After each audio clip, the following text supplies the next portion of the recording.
وہ بڑے صاحب کے لیے عید کارڈ خرید رہا تھا کہ اتفاقاً اس کی ملاقات امی سے ہو گئی۔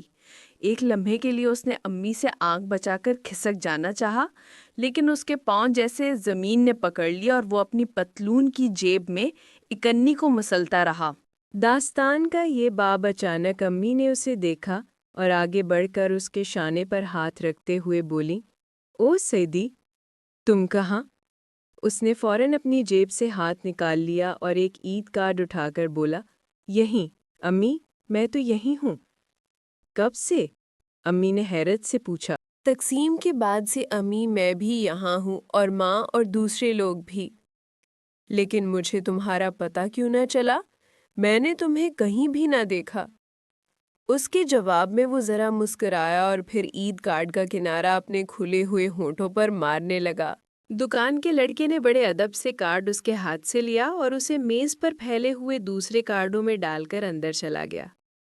امی نے اپنا پرس کھولتے ہوئے پوچھا، اب تو اپنی ماں سے نہیں جھگڑتا؟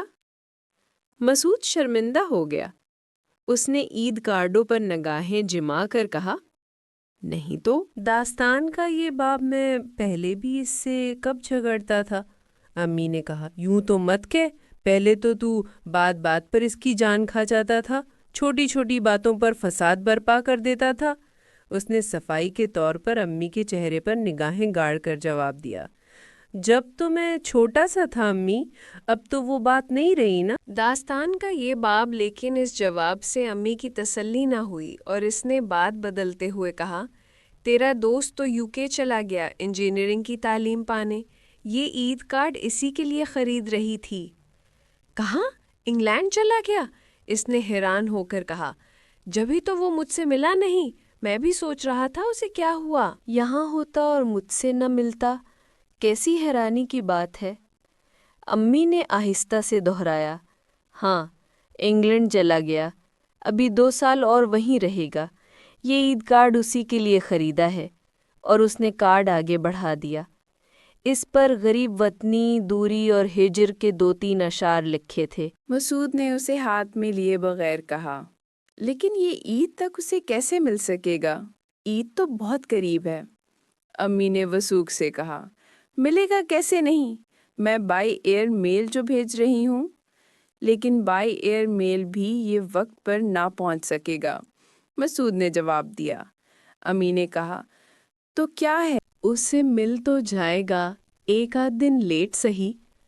اور مسعود کے کچھ کہنے سے پیشتر امی نے کہا، کبھی ہمارے گھر تو آنا، تمہاری دیدی نے MA کا امتحان دے دیا ہے، ضرور آنا، عید پر چلے آنا، ہم اکٹھے عید منائیں گے۔ جب امی مسعود کو اپنا پتہ لکھا کر چلنے لگیں تو اس نے اپنا فون نمبر بتاتے ہوئے کہا، آنے سے پہلے مجھے فون ضرور کر لینا، میں اکثر دورے پر رہتی ہوں، لیکن عید کے روز میں ضرور گھر پر ہوں گی۔ مسعود نے پتے کے ساتھ ایک کونے پر فون نمبر بھی لکھ لیا۔ امی نے ایک مرتبہ پھر اس کے شانے پر ہاتھ پھیرا اور اپنی ساڑی کا پلو درست کرتے ہوئے دکان سے نیچے اتر گئی۔ مسعود نے پھر اپنی جیب میں ہاتھ ڈال کر اٹھنی کو چٹکی میں پکڑ لیا اور بڑے صاحب کے لیے عید کارڈ انتخاب کرنے لگا۔ مسعود کی ماں نے اپنے خاوند کی موت کے 1 سال بعد ہی اپنے کسی دور کے رشتہ دار سے شادی کرنی تھی۔ اول تو اس کی دوسری شادی کا مقصد مسعود کی تعلیم و تربیت تھی، لیکن اپنے دوسرے خاوند کی جابرانہ طبیعت کے سامنے اسے مسعود کو تقریباً بھلا دینا پڑا۔ مہینے کی ابتدائی تاریخوں میں جب مسعود کو اپنے چچا سے فیس مانگنے کی ضرورت محسوس ہوتی تو وہ کئی دن یوں ہی ٹال مٹول میں گزار دیتا۔ پیسوں کے معاملے میں اس کی ماں بالکل معذور تھی۔ گھر کے معمولی اخراجات تک کے لیے اسے اپنے خاوند کا منہ تکتے رہنا پڑا اور وہ اپنی کم مائیگی اور تہی دستی کا غصہ مسعود پر اتارا کرتی۔ ہر صبح اسے چولہے کے پاس بیٹھ کر چائے کی پیالی اور رات کی ایک باسی روٹی کے ساتھ یہ فقرہ ضرور سننا پڑا، لے مر لے، تیری خاطر مجھے کیا کیا کچھ نہیں کرنا پڑا۔ یہ جملہ گو مسعود کو بہت ہی ناگوار گزرتا، لیکن ہر روز ناشتے کے لیے یہ بل کچھ ایسا بڑا بھی نہ تھا، اور فیس ادا کرنے کے دن تو اس بل میں اچھا خاصا اضافہ ہو جاتا۔ اس کا چچا حقہ پیتے ہوئے کہتا، پڑھتا وڑھتا تو ہے نہیں، یوں ہی آوارہ گردی کرتا رہتا ہے۔ میں نے تیری ماں سے کئی مرتبہ کہا ہے کہ تجھے ڈاکٹر بیگ کے یہاں بٹھا دے تاکہ کچھ کمپاؤنڈری کا کام ہی سیکھ لے، آگے چل کر تیرے کام آئے گا، لیکن پتہ نہیں وہ کن خیالوں میں ہے۔ مسعود دونوں باہیں سینے کے ساتھ لگا کر آہستہ سے جواب دیتا، کام تو اچھا ہے جی، لیکن پہلے میں 10ویں پاس کر لوں پھر۔ اور چچا صاحب تن سے مسکرا کر ایک بانچ ٹیڑھی کر کے بیچ میں بول اٹھتے، بس بس، جیسی کو ویسی بچے، یہی بات تیری ماں کہا کرتی ہے۔ اسے جب معلوم ہوا گر خود کما کر تیری روز روز کی فیسوں کی چٹھی بھرے، کتنی فیس ہے تیری؟ مسعود ذرا سہم کر جواب دیتا، 4 روپے 13 آنے جی۔ اچھا، اس مرتبہ 13 آنے کا اضافہ ہو گیا۔ کھیلوں کا چندہ ہے جی، ماسٹر جی نے کہا تھا کہ ناول کے اس حصے میں تو کہہ دے اپنے ماسٹر سے کہ میں کھیل نہیں کھیلتا، اور تجھے شرم نہیں آتی کھیلیں کھیلتے ہوئے؟ اونٹ کی دم چومنے جتنا ہو گیا ہے اور کھیلیں کھیلتا ہے۔ مسعود آہستہ سے کھنکار کر جواب دیتا، میں تو کچھ نہیں کھیلتا جی، پر ماسٹر جی کہتے ہیں کھیلو چاہے نہ کھیلو لیکن چندہ ضرور دینا پڑے گا۔ یہ اچھا رواج ہے، اس کا چچا سر ہلا کر کہتا، کھیلو چاہے نہ کھیلو لیکن چندہ ضرور دو، اسکول ہے کہ کمشنر کا دفتر؟ چندہ نہ ہوا وار فنڈ ہوا۔ چونکہ عام طور پر ایسی بات کا جواب مسعود کے پاس نہ ہوتا، اس لیے وہ خاموش ہی رہتا۔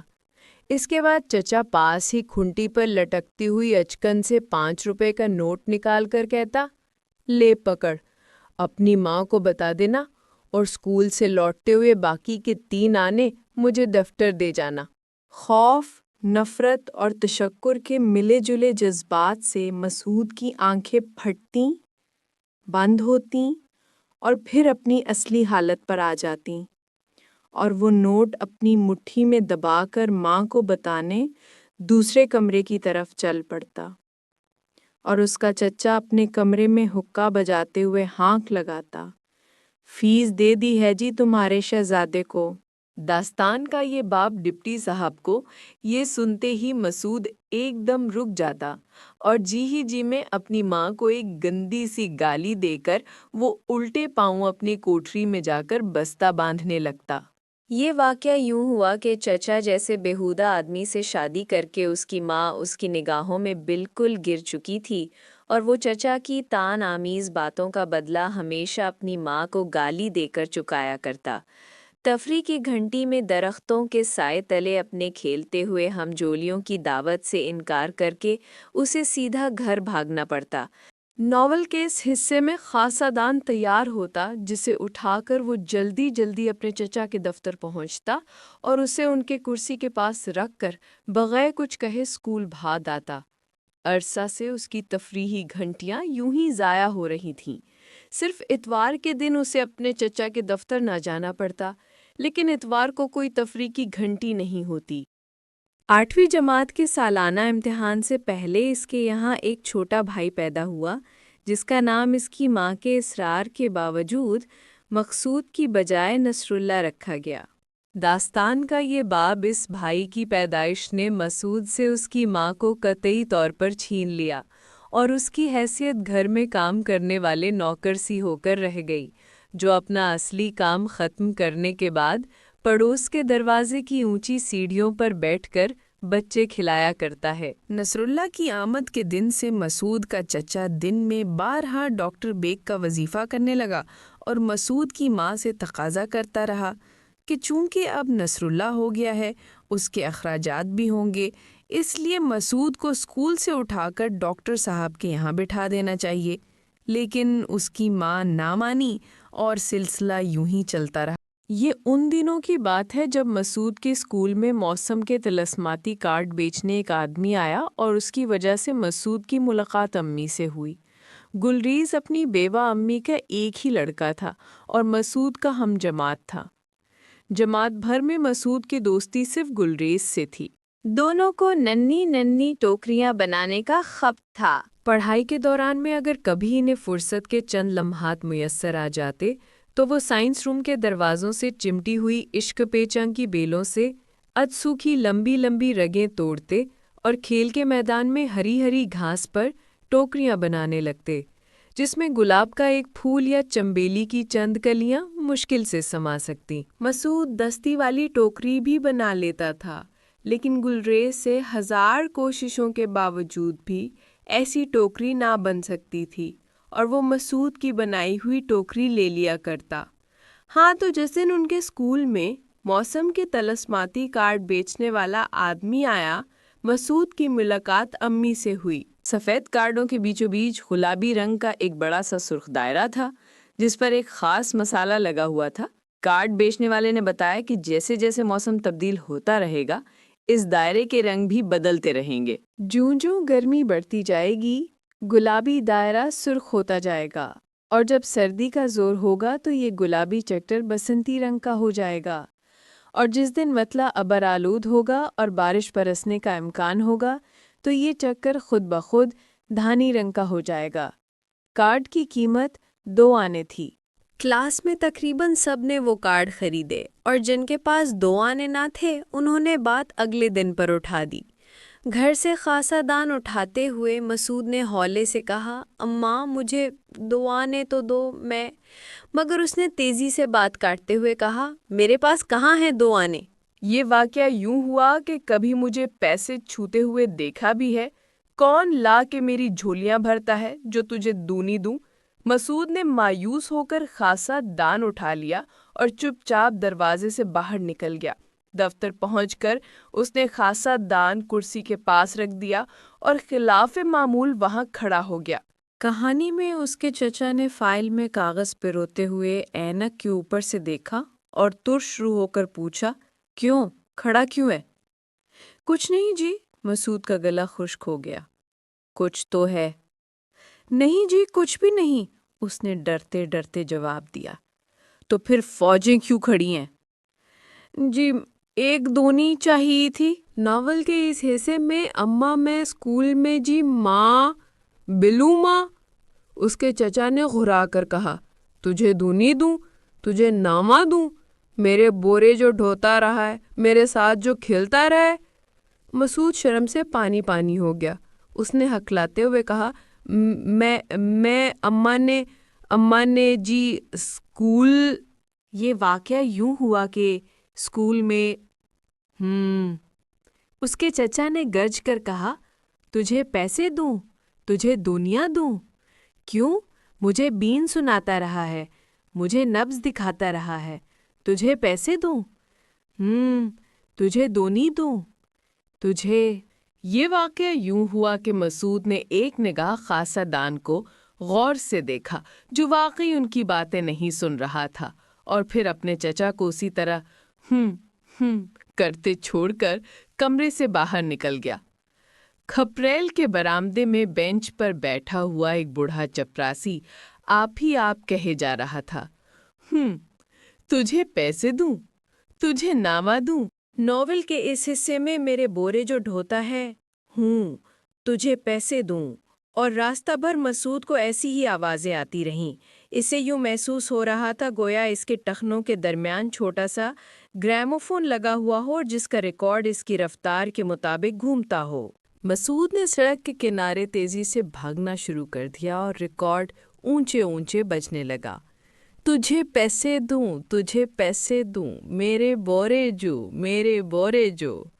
مسعود نے گھبرا کر راہ چلتے لوگوں کو غور سے دیکھا کہ وہ بھی تو یہ ریکارڈ نہیں سن رہے، اور پھر اپنی رفتار بالکل سست کر دی۔ گراموفون کی چابی ختم ہو گئی اور ریکارڈ سسکنے لگا۔ تجھے پیسے دوں، تجھے نواں دوں، میرے بورے جو، اور اسکول تک یہ باجا یوں ہی بجتا رہا۔ اسکول بند ہونے پر گلریز نے خود ہی اسے اپنے گھر آنے کی دعوت دی کہ طلسماتی کارڈ اپنے کمرے میں لٹکا کر اور سارے دروازے بند کر کے دیکھیں گے کہ گرمی سے دائرہ سرخ ہوتا ہے کہ نہیں۔ یہ تجسس مسعود کو کشاں کشاں ان کے گھر لے گیا۔ گول گول غلام گردش والے برآمدے کے ایک کونے میں سفید رنگ کی ساڑی باندھے ادھیڑ عمر کی ایک دبلی سی عورت جالی کے دروازے کو دھاگے سے تانکے لگا رہی تھی۔ اس کا سر ننگا تھا اور کندھوں پر سلیٹی رنگ کی بنی ہوئی ایک اونی شال پڑی تھی۔ مسعود نے ایک نظر اس کے ننھے سے وجود کو دیکھا جس سے سارا برآمدہ بھرا بھرا معلوم ہوتا اور سیڑھیوں پر ٹھٹک گیا۔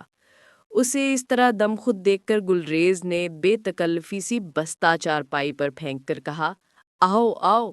کہانی میں اور پھر سیمنٹ کے فرش پر تیزی سے اپنے بوٹ گھسیٹتا وہ اس عورت کے پاس جا کھڑا ہوا اور چلانے لگا، امی امی، میں نے ایک چیز خریدی، ایک نئی چیز، جادو کا کارڈ، دیکھو امی۔ اور اس کی امی نے گردن موڑ کر اور کارڈ ہاتھ میں لے کر کہا، اچھا ہے، بڑا اچھا۔ کہانی میں اور پھر اس کی نگاہیں برآمدے میں رینگتے ہوئے اس لڑکے پر پڑیں جس نے ٹخنوں سے اونچی میلی شلوار پہن رکھی تھی اور جس کی خاکی کینوس کے جوتوں سے اس کی انگلیاں باہر جھانک رہی تھیں۔ گلریز نے شرماتے ہوئے کہا، یہ میرا دوست مسعود ہے، امی یہ میرے ساتھ پڑھتا ہے۔ یہ میرے ساتھ اس کارڈ کو رنگ بدلتے ہوئے دیکھنے آیا ہے۔ امی اٹھ کر کھڑی ہو گئی۔ اس نے غور سے مسعود کو دیکھا۔ خوش آمدید کی مسکراہٹ اس کے چہرے پر پھیل گئی اور وہ بڑے پیار سے بولی، تم نے کارڈ نہیں خریدا مسعود؟ اور مسعود کو یوں محسوس ہوا جیسے وہ اس کی برسوں کی واقف ہو۔ مسعود اس کے صحن میں کھیل کر اتنا بڑا ہوا ہو اور وہ مسعود کو لمبی لمبی کہانیاں سنا کر ہر رات کہا کرتی رہی ہو، اب تم سو جاؤ۔ گلریز نے اپنے کارڈ کے دائرے پر فخر سے انگلی پھیرتے ہوئے کہا، اس نے نہیں خریدا امی، اس کے پاس 2 انی نہیں تھی، اس کے پاس کبھی بھی پیسے نہیں ہوئے۔ امی نے کہا، تو اچھا دوست ہے، اس نے نہیں خریدا تو تو نے 2 کارڈ کیوں نہ خرید لیے؟ تیرے پاس تو پیسے تھے۔ گلریز نے گھبرا کر جواب دیا، باقی پیسوں کی تو میں نے برفی کھا لی تھی اور 1 آنے کی پینسل خریدی تھی۔ امی نے کہا، تو تجھے اپنے دوست سے برفی پیاری ہے؟ نہیں جی امی؟ گلریز شرمندہ ہو گیا اور اپنے دوست کا ہاتھ پکڑ کر ساتھ کے کمرے میں لے گیا۔ اس کمرے میں سرخ رنگ کے صوفے پر ایک لڑکی سویٹر بن رہی تھی۔ اس کے پہلو میں چینی کی ایک چھوٹی سی رکابی میں کھیلیں پڑی تھیں۔ گلریز نے اندر داخل ہو کر کہا، دیکھو دیدی، دیکھو، میرے پاس جادو کا کار ہے۔ داستان کا یہ باب، اور دیدی نے سلائیوں سے نگاہیں اٹھائے بغیر کہا، اچھا ہے۔ مسعود دیدی کا رویہ دیکھ کر باادب ہو گیا اور گلریز خفیف ہو کر جالی کا دروازہ زور سے چھوڑ کر باہر نکل گیا۔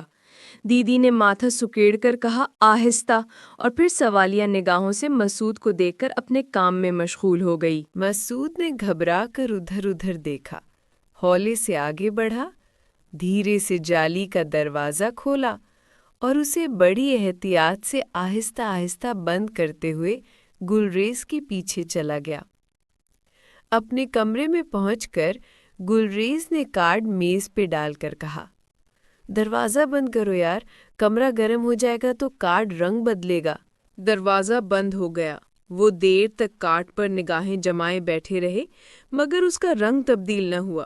مسعود نے کہا، گلریز میاں، گرمی کم ہے اس لیے رنگ تبدیل نہیں ہوتا، باورچی خانے میں چولہے کے پاس کارڈ رکھیں گے تو یہ ضرور سرخ ہو جائے گا۔ جب باورچی خانے میں پہنچے تو امی گوبھی کاٹ رہی تھیں۔ گلریز نے ایک چوکی چولہے کے پاس کھینچ کر اس پر کارڈ ڈال دیا اور دیکھتے ہی دیکھتے اس کا رنگ ٹماٹر کی طرح سرخ ہو گیا۔ امی سے یہ اس کی پہلی ملاقات تھی۔ داستان کا یہ باب جب وہ اسے پھلوں اور بسکٹوں والی چائے پلا کر گھر کے دروازے تک چھوڑنے آئیں تو باورچی خانے سے چرائی ہوئی چونی مسعود کی جیب میں انگارے کی طرح دہکنے لگی اور وہ جلوی سے سلام کر کے ان کے گھر سے باہر نکل گیا۔ ناول کے اس حصے میں اس دن کے بعد سے امی نے اسے اپنا بیٹا بنا لیا اور وہ سارا دن ان کے گھر ہی رہنے لگا۔ تقسیم کے بعد جہاں سب لوگ تتر بتر کو گئے، وہاں امی اور مسعود بھی بچھڑ گئے اور پورے 3 سال بعد آج ان کی ملاقات عید کارڈوں کی دکان پر ہوئی تھی۔ مسعود نے اپنی کوٹری تو نہیں چھوڑی تھی لیکن وہ دفتر کے بعد کا تقریباً سارا وقت امی کے یہاں گزارنے لگا۔ دیدی نے واقعی ایم اے کا امتحان دے دیا تھا اور وہ پہلے سے زیادہ متکبر ہو گئی تھی۔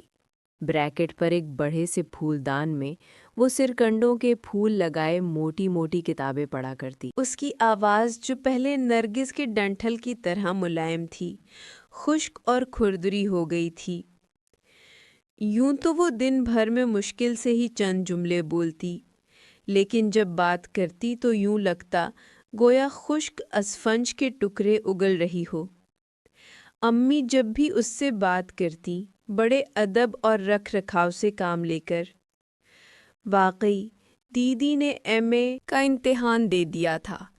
امی نے کئی مرتبہ مسعود سے اس کی ماں اور چچا کے بارے میں پوچھا، لیکن اس نے کبھی کوئی خاطر خواہ جواب نہ دیا۔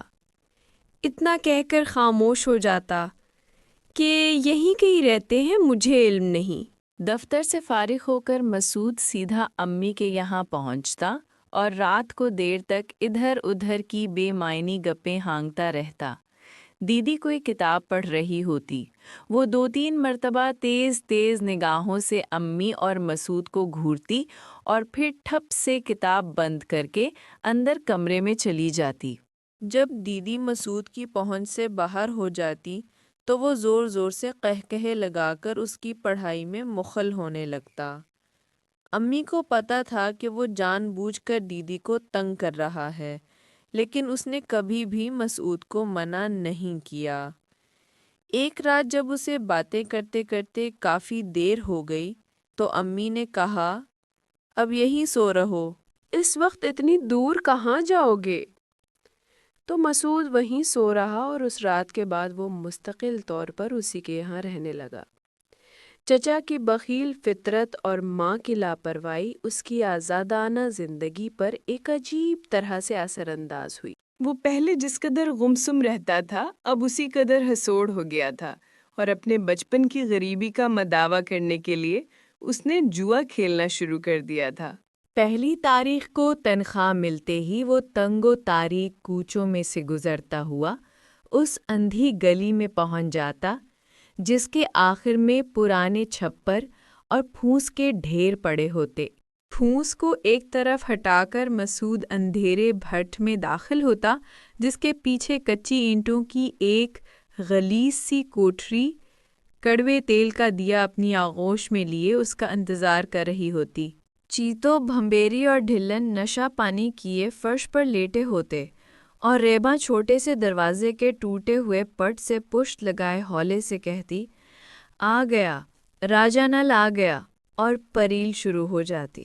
مسعود کا ذہن اور مقدر مل جل کر ایسے ایسے معرکے مارتے کہ ہارنے کی نوبت کم آتی، اور جب تک مسعود کی جیبیں خالی نہ ہو جاتی اسے کل نہ پڑتی۔ داستان کا یہ باب وہ تاج پھینٹے جاتا، نقدی کی ڈھیریاں لگائے جاتا اور پریل کھیلے جاتا، حتیٰ کہ اس کے مخالفوں کے پاس ایک چھدام بھی نہ رہتا یا اس کی جیبوں کا استر مردہ گائے کی زبان کی طرح باہر لٹکنے لگتا۔ امی کو پتا تھا کہ مسعود نوکر ہو کر بڑا ہی زندہ دل اور چست ہو گیا ہے، لیکن اس بات کا اسے علم نہ تھا کہ پریل کھیلتے ہوئے اس کی انگلیاں بھی کینچی کی طرح چلنے لگتی ہیں۔ ہر مہینے کی پہلی تاریخ کو امی اس کا بستر بچھا کر آدھی رات تک اس کا انتظار کرتے ہوئے سوچا کرتی کہ گلریز بھی یوں ہی آوارہ گردی کرتا ہوگا اور اس کی لینڈ لیڈی اس کا انتظار اسی طرح کیا کرتی ہوگی۔ پھر مسعود اور گلریز آپس میں گڈ مڈ ہو جاتے۔ یہ واقعہ یوں ہوا کہ امی اور لینڈ لیڈی ایک دوسرے میں مدغم ہو جاتیں اور شفقت لاؤبالی کا انتظار کرنے لگتیں۔ دیدی اپنے بستر پر ایک دو مصنوعی کروٹیں بدل کر آتش بار نگاہوں سے امی کو گھورتیں اور پھر منہ دوسری طرف کر کے دم سادھ لیتیں۔ مسعود جب پھاٹک کے قریب پہنچتا تو پنجوں کے بل چلنے لگتا، شور مچانے والے پٹ کو آہستہ سے دھکیلتا اور پھر اندر داخل ہو کر اسے اسی طرح بند کرنے لگتا کہ امی پکار کر پوچھتی، کہاں سے آئے ہو؟ کہیں سے نہیں امی۔ وہ سہم جاتا، نہر پر دوستوں کے ساتھ گپے مار رہا تھا۔ یہ تمہارے کون سے ایسے دوست ہیں؟ ذرا میں بھی تو دیکھوں۔ میرے دفتر کے ساتھی ہیں امی، دفتر کی باتیں ہو رہی تھیں۔ اور وہ آرام سے آ کر اپنے بستر پر بیٹھ جاتا اور اپنے بوٹ کھولنے لگتا۔ امی خاموشی سے اٹھ کر اندر آ جاتی اور کٹ کیٹ کا پیکٹ اس کے بستر پر پھینک کر بے پرواہی سے کہتی، میں آج بازار گئی تھی اور تیرے لیے یہ لائی تھی۔ داستان کا یہ باپ آدھی اپنی دیدی کے لیے رکھ لینا۔ اور جب وہ بستر پر لیٹنے لگتا تو امی کہتی، یہ تو اپنے بالوں پر اتنا تیل کیوں تھوپ لیتا ہے؟ لے کے سارے تکیے تیلی کی صدری بنا دیے ہیں۔ صبح ہونے دے، تیرے سر پر اس طرح پھرواتی ہوں۔ یہ واقعہ یوں ہوا کہ اور مسعود کوئی جواب دیے بغیر سفید چادر اوڑھ کر مردے کی طرح سیدھا شہتیر لیٹ جاتا تو امی جل کر کہتی، تجھے کتنی مرتبہ کہا ہے یوں نہ لیٹا کر، یا تو کروٹ بدل یا ٹانگوں میں خم ڈال، اس طرح لیٹنے سے مجھے وحشت ہوتی ہے۔ مسعود کروٹ بدل کر سو جاتا اور لینڈ لیڈی اطمینان کی سانس لے کر لباس تبدیل کرنے چلی جاتی۔ امی گلریز کا ہر خط مسعود کو ضرور دکھاتی اور پھر اتنی مرتبہ اسے پڑھوا کر سنتی کہ مسعود کو الجھن ہونے لگتی اور وہ خط پھینک کر باہر چلا جاتا۔ گلریز کے ہر خط میں یا تو روپیوں کا مطالبہ ہوتا یا گرم کپڑوں اور دیگر معمولی چیزوں کا، جن کا بندوبست امی بڑے انہماک سے کیا کرتیں۔ پارسل سیے جاتے، ان پر لاکھ کی مہریں لگتیں اور پھر مسعود کو انہیں ڈاک خانہ لے جانا پڑتا۔ تنخواہ ملنے میں ابھی کئی دن پڑے تھے۔ بھمبیری مسعود کو سڑک پر مل گیا۔ اس نے بتایا کہ ان کی چوکڑی میں ایک بڑا مالدار کباڑیا رکنا داخل ہو گیا ہے جو صرف ہزاروں کی بازی لگاتا ہے۔ مسعود کے استفسار پر بھمبیری نے بتایا کہ وہ ہر روز اپنے گماشتے لالو کانے کے ساتھ گفا میں آتا ہے اور نشہ پانی کر کے چلا جاتا ہے۔ مسعود نے ڈاک خانے کے پچھواڑے جا کر گرم سوٹ کا پارسل کھولا اور ماسٹر غلام حسین کی دکان پر جا کر 150 روپے میں بیچ دیا۔ اس رات وہ گھر نہیں گیا۔ اس کا بستر تمام رات ٹھنڈا رہا اور اس کی پائنتے پر پڑے سفید چادر امی کی طرح ساری رات اس کا انتظار کرتی رہی۔ صبح جب وہ گھر پہنچا تو نہ اس کے پاس روپے تھے اور نہ پارسل کی رسید۔ امی نے رات بھر غائب رہنے کے واقعے کی طرف اشارہ کیے بغیر اس سے پوچھا، پارسل کروا دیا تھا؟ کروا دیا تھا، اس نے رکھائی سے جواب دیا۔ اور رسید؟ دیدی نے پوچھا۔ مسعود نے گھور کر دیدی کو دیکھا اور کہا، رات میں جس دوست کے ہاں سویا تھا رسید وہیں رہ گئی۔ امی نے چائے کی پیالی بناتے ہوئے پوچھا، 6 روپے میں کام بن گیا تھا؟ نہیں، مسعود نے آہستہ سے کہا، 7.5 روپے کے ٹکٹ لگے، میں نے 1.5 روپیہ ادھار لے لیا تھا۔ اور 1.5 کا لفظ آتے ہی چائے اس کے حلق میں پھنس گئی۔ مسعود کو معلوم تھا امی کی تنخواہ 300-400 کے لگ بھگ ہے۔ اس نے جی میں اپنے آپ کو یہ کہہ کر تسلی دے لی تھی کہ ایک پارسل کے نہ پہنچنے سے وہ مر نہیں جائے گی۔ کہانی میں ایک دن جب دیدی کے ڈریسنگ ٹیبل سے 25 روپے گم ہو گئے تو اس نے آسمان سر پر اٹھا لیا۔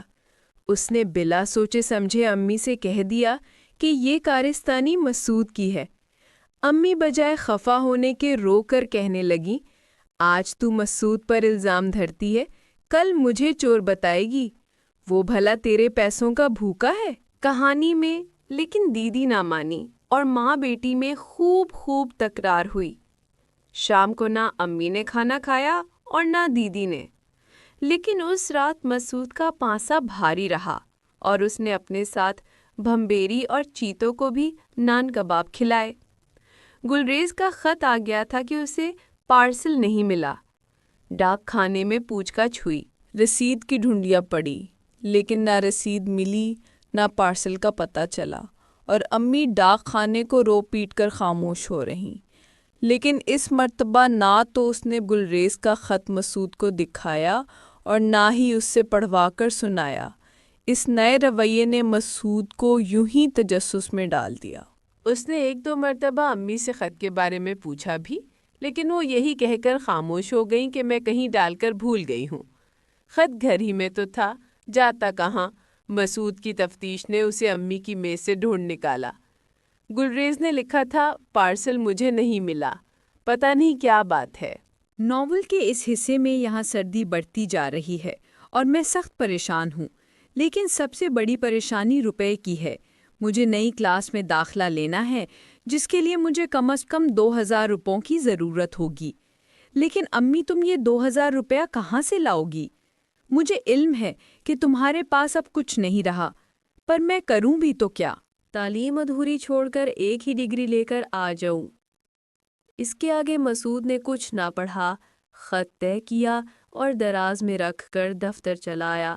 اسے امی کی تنخواہ کے بارے میں علم تھا اور اس کے اندوختہ کے متعلق بھی اندازہ تھا، لیکن گلریز کے اس خط نے اس کے سارے اندازوں پر پانی پھیر دیا۔ سارا دن وہ بے شمار ننھے ننھے سوالوں میں گھرا ٹائپ کرتا رہا اور آخر اسی نتیجہ پر پہنچا کہ امی نے گلریز کو بھی دھوکے میں رکھ چھوڑا ہے تاکہ وہ غیر ملک میں عیاشیوں پر نہ اتر آئے۔ شام کو وہ معمول سے پہلے گھر پہنچ گیا۔ پھاٹک پر ٹانگا کھڑا تھا۔ داستان کا یہ باب، دیدی کہیں باہر گئی ہوئی تھی اور امی اندر اپنے کمرے میں نہ جانے کیا کر رہی تھی۔ مسعود دروازے کی اوٹ میں کھڑا ہو گیا۔ امی اپنے بڑے سیاہ ٹرنک سے زیور نکال کر انہیں حسرت بھری نگاہوں سے دیکھتی اور پھر اپنے پرس میں ڈالے جاتی۔ کہانی میں ٹرنک بند کر کے اس نے ادھر ادھر دیکھا اور اپنے بائیں ہاتھ کی انگلی سے سنہری انگوٹھی اتار کر بھی اسی پرس میں ڈال لی۔ جب وہ اٹھ کر چلنے لگی تو مسعود نے اندر داخل ہو کر کہا، کہاں کی تیاری ہو رہی ہے؟ امی گھبرا گئی۔ اس نے مصنوعی مسکراہٹ سے کام لیتے ہوئے کہا، اچھا ہی ہوا تم آ گئے۔ داستان کا یہ باب، میں بازار جا رہی تھی، تھوڑا سا کپڑا خریدنا ہے، تم گھر پر ہی رہنا، تمہارے لیے کٹ کیٹ لاؤں گی۔ مسعود نے کہا، امی ہمیں تو آج اس لیے جلدی چھٹی ہو گئی ہے کہ ہمارے دفتر کی ٹیم ریلوے کلب سے فٹ بال کھیل رہی ہے اور میں چھاؤنی جا رہا ہوں، میں گھر پر رہ کر کیا کروں گا؟ دینو جو یہاں موجود ہے، امی نے کہا، اسے میں ساتھ لیے جا رہی تھی، لیکن خیر اب وہی گھر پر رہے گا، تم چائے پی لینا، تمہارے لیے انڈے ابال کر میں نے تھرمس میں رکھ دیے ہیں۔ امی چلی گئی۔ مسعود نے اپنا کوٹ اتار کر کھونٹی پر لٹکا دیا اور خود کرسی پر دراز ہو کر اخبار دیکھنے لگا۔ دینو چائے تپائی پر رکھ کر تمباکو لینے چلا گیا۔ مسعود نے اسی طرح اخبار گود میں ڈالے ایک پیالی پی، تھرموس کھول کر ایک انڈا نکالا اور بغیر نمک لگائے کھا گیا۔ دینو کو بازار گئے کافی دیر ہو چکی تھی اور اس کے لوٹ آنے میں تھوڑا ہی وقت رہ گیا تھا۔ مسعود اٹھا، ڈی ڈی کے ٹرنک سے کروشیا نکالا اور امی کے کمرے میں جا کر اٹیچی کیس کھولنے لگا۔ اوپر ہی کرمزی رنگ کی ایک ریشمی ساڑی کی تہہ میں 50 روپے پڑے تھے۔ روپے اٹھا کر اس نے جیب میں رکھ لیے اور پھر تالا بند کرنے لگا، لیکن زنگ آلود پھاٹک کے کھلنے پر وہ چونک پڑا اور گھبراہٹ میں کروشیا بھی جیب میں ڈال کر باہر آ گیا۔ مسعود نے دینو کو گھورتے ہوئے پوچھا، اتنی دیر کر دی تھی، کہاں چلا گیا تھا؟ جانا کہاں تھا؟ دینو نے اپنے محسوس انداز میں جواب دیا، بنا بنایا تمباکو دکاندار کے پاس تھا نہیں، میں اگلی دکان پر گڑ لینے چلا گیا۔ اچھا، مسعود نے بے پرواہی سے کہا، امی سے کہہ دینا میں ذرا دیر سے آؤں گا اور کھانا نہیں کھاؤں گا۔ سپرنٹینڈنٹ کی یہاں پہنچ کر مسعود نے اپنے چہرے پر مسکینی کے ایسے آثار پیدا کیے کہ وہ پسیج گیا اور اس نے اپنی بیوی کو بتائے بغیر 150 روپیہ لا کر مسعود کو دے دیا اور لجاجت آمیز لہجے میں کہنے لگا، مجھے بڑا ہی افسوس ہے کہ 200 روپے اس وقت میرے پاس نہیں۔ شاید یہ رقم تمہاری والدہ کو موت کے منہ سے بچا سکے۔ اور جب مسعود اٹھ کر جانے لگا تو سپرنٹینڈنٹ نے کہا، جنرل وارڈ کے انچارج ڈاکٹر قدیر میرے واقف ہیں، کہو تو انہیں ایک رکا لکھ دوں؟ مسعود نے تشکر آمیز لہجے میں کہا، اگر ایسا کر دیجئے تو میری دنیا بن جائے۔ خواجہ صاحب، میرا اس جہاں میں سوائے میری ماں کے اور کوئی نہیں، سپرنٹینڈنٹ نے تسلی دیتے ہوئے کہا، گھبرانے کی کوئی بات نہیں، تمہاری والدہ راضی ہو جائے گی۔ اور جب مسعود رکا لے کر بنگلے سے نکلا تو رات چھا چکی تھی اور سڑکوں کی بتیاں جل رہی تھیں۔ اس نے ایک تانگا کرائے پر لیا اور سڑکوں پر یوں ہی بے مقصد گھومتا رہا۔ نوبہار ہوٹل میں جا کر کھانا کھایا اور پھر ریلوے اسٹیشن پر چلا گیا۔ شرفا کے کمرے میں جا کر اس نے ہاف سیٹ چائے کا آرڈر دیا اور دیر تک آہستہ آہستہ چائے پیتا رہا۔ جب وہ اسٹیشن سے نکلا تو 9 بج چکے تھے۔ اس نے ٹانگا باغ کے قریب چھوڑ دیا اور پیدل چلنے لگا۔ سڑکوں کی چہل پہل کم ہونے لگی۔ سیر کرنے والوں کی ٹولیاں باغ سے نکل کر خرامہ خرامہ گھروں کو جا رہی تھیں۔ چوراہوں کے سنتری جا چکے تھے اور سنیماؤں کے سامنے کی رونق اندر ہال میں سمٹ گئی تھی۔ مسعود نے اندھیری گلی میں داخل ہو کر ادھر ادھر دیکھا اور پھر پھونس اٹھا کر گپھا میں داخل ہو گیا۔ زیبا نے مسکرا کر اسے دیکھا اور سلفا بھرے سگریٹ کا دم لگا کر بولی، آ گیا راجہ نل، آ گیا۔ رکنے کباڑیے نے کھنکار کر کہا، آنے دو، آگے کون سے ننگ بیٹھے ہیں۔ لالو نے اپنی کانی آنکھ کھولنے کی کوشش کرتے ہوئے کہا، لالوئے، 1 تاریخ سے پہلے کیسے درشن دیے؟ ابھی تو چاند چڑھنے میں کافی دیر ہے۔ مسعود مسکرا کر خاموش رہا۔ چیتو نے کہا، لے بھمبیری، چاند مکھن، چاند ہیرا، چاند چڑھ گیا، نہ چڑھا، نشہ جو ہوا۔ اس پر سب ہنسنے لگے۔ جب مسعود جوتا اتار کر دری پر بیٹھ گیا تو رکنے نے پوچھا، پھر کچھ ہو جائے چھوٹی سی بازی؟ لے واہ، چھوٹی کیوں لالا؟ کانے نے کہا، بازی ہو تو اگھڑ بم ہو، نہیں تو نہ صحیح۔ رکنا بولا، ہم تو اگر بم ہی کھیلتے ہیں، لیکن بابو ذرا نرم ہے، اس لیے لحاظ کرنا ہی پڑتا ہے۔ لالو کانے کو یہ بات بہت بری لگی۔ اس نے کہا، شرع میں کیا شرم، بازی میں کیا لحاظ، بازی وہ جس میں چمڑ مس ہو جائے۔ مسعود نے کوئی جواب دیے بغیر 200 کے نوٹ نکال کر دری پر رکھ دیے اور چوکڑی مار کر بیٹھ گیا۔ دیے کی لو اونچی کر دی گئی اور بازی شروع ہو گئی۔ آخری پتا دری پر پھینک کر مسعود نے رکنے کے آگے سے 2 سبز نوٹ اٹھا کر اپنے نوٹوں میں رکھ لیے اور انہیں آگے دھکیل دیا۔ یہ واقعہ یوں ہوا کہ ریباں نے گردن پھیر کر کہا، تیرے صدقے انگوٹھی بنوا دے۔ ڈھلن نے ڈکار لے کر کہا، تیرے صدقے کنواں لگوا دے۔ الٹا لٹک کر مالک سے ملوں گا۔ رکنے کباڑیے نے صدری سے 100 کے 4 نوٹ نکال کر اپنے سامنے رکھ لیے اور جھلا کر لالو سے کہنے لگا، کانے بمبڑ، پنکھا تو کر، گرمی سے جان نکل رہی ہے۔